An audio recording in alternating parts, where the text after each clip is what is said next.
ഇപ്പോൾ ഫേസ്ബുക്ക് സ്റ്റോറിയിൽ നമുക്ക് ഒന്നിൽ കൂടുതൽ ഫോട്ടോസൊക്കെ അപ്ലോഡ് ചെയ്യണമെന്നുണ്ടെങ്കിൽ നമുക്ക് അതിൻ്റെ ഒരു മാഷപ്പ് ഒക്കെ ഉണ്ടാക്കിയിട്ട് ആ ഒരു സ്റ്റോറി ആയിട്ട് പോസ്റ്റ് ചെയ്യാവുന്നതാണ്. ഇപ്പം ഈ ഒരു വീഡിയോയിൽ നമ്മൾ പറയാൻ പോകുന്നത് എങ്ങനെ ഫോട്ടോസിൻ്റെ ഒക്കെ ഒരു മാഷപ്പ് ക്രിയേറ്റ് ചെയ്തിട്ട് അത് സ്റ്റോറി ആയിട്ട് പോസ്റ്റ് ചെയ്യാം എന്നുള്ളതിനെ കുറിച്ചിട്ടാണ്.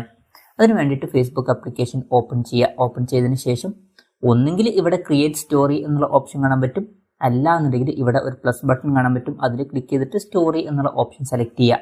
അപ്പം അതിനുശേഷം ഇവിടെ മുകളിൽ സെലക്ട് ബട്ടൺ കാണാൻ പറ്റും. ജസ്റ്റ് അതിൽ ക്ലിക്ക് ചെയ്യുക. ക്ലിക്ക് ചെയ്താൽ നമുക്ക് ഗാലറിയിലുള്ള ഫോട്ടോസും വീഡിയോസൊക്കെ കാണാൻ പറ്റും. ഇതിൽ നിന്ന് വേണ്ട ഫോട്ടോസ് അതുപോലെ തന്നെ വീഡിയോസ് സെലക്ട് ചെയ്യുക. അപ്പം എനിക്ക് ഈ ഫോട്ടോസും വീഡിയോസൊക്കെയാണ് വേണ്ടത്. അത് കഴിഞ്ഞാൽ നെക്സ്റ്റ് ബട്ടൺ കാണാൻ പറ്റും. അതിൽ ക്ലിക്ക് ചെയ്യുക.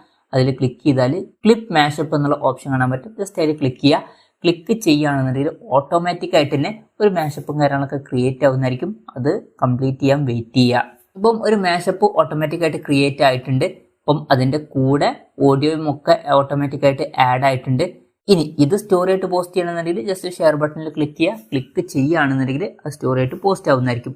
അപ്പം ഇങ്ങനെ നമുക്ക് ഫേസ്ബുക്കിൽ ഫോട്ടോസിൻ്റെയും വീഡിയോസിൻ്റെ ഒക്കെ മാഷപ്പ് ക്രിയേറ്റ് ചെയ്തിട്ട് സ്റ്റോറി ആയിട്ട് പോസ്റ്റ് ചെയ്യാവുന്നതാണ്.